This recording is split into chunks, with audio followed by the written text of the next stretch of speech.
дарга улсын хурлын эрхэм гишүүдээ Европын хөгжлийн сан болон Европын холбооны нэгдсэн төсөө санхүүжих төслүүдэд үйлчлэх Монгол улсын татврын болон гайлын зохицуулалтын тухай ерөнхий хэлтсэрийн төслийг 2019 оны 10 дугаар сарын 11-ний өдөр улсын хурлын холбогдох байнгын ороотод зөвшөлдсөөр ирүүлсэн билээ. Төсвийн байнгын ороо 2019 оны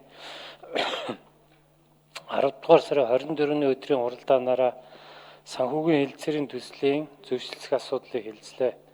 Европын холбоо бусад улс орнуудтай байгуулдаг жишг хэлтсэр өгөөд хэлтсэрийн гол зорилго нь Европын хөгжлийн сан болон Европын холбооны нэгдсэн төсвөөс бүхэлдээ эсвэл хэсэгчлсэн санхүүжилтээр түншлэгч оронд хэрэгжиж байгаа аливаа төслийн үйл ажиллагаанд ногдуулах гайлын татвар, нэмэгдсэн өртгийн албан татвар болон бусад ижил төрлийн татвар хураамжаас чөлөөлөхөөр төлөвлөсөн байна.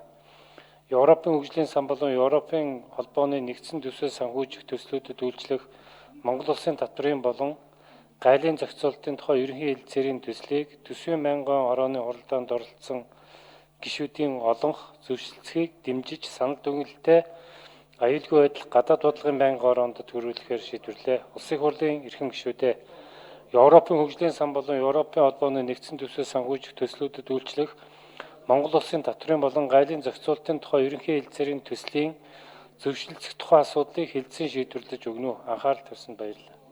Төсвийн байнгын орооны дарга Чойжлсон гэсэн байна. За, хэлцэж байгаа асуудалтай холбогдуулан асуулт асуух гишүүд байвал нэрээ өгнө үү?